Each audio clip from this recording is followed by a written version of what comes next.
গোল্ডি বাজ সেই থালার সামনে এসে বলে, জাদুর থালা, আপেল দাও এমন যেটা খেলে সবাই বোবা হয়ে যায়।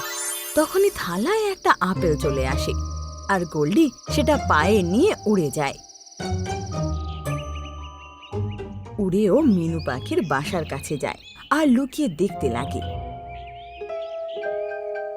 চিনু বাবা, আমি একটু বুলবুল মাসির ঘরে যাচ্ছি। ওদের বাসা ভেঙে গেছে, তাই আমাকে ওদের বাসা বানাতে সাহায্য করতে হবে।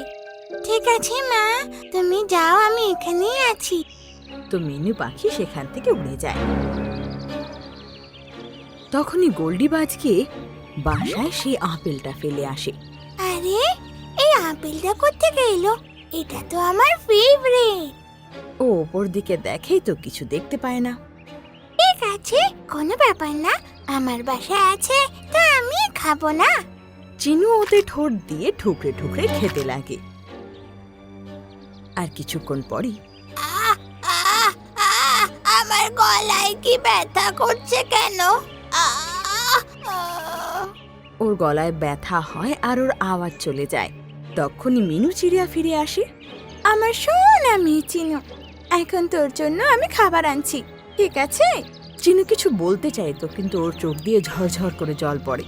এতে মিনু বুঝতে পারে যে চিনু কোনো বিপদে আছে।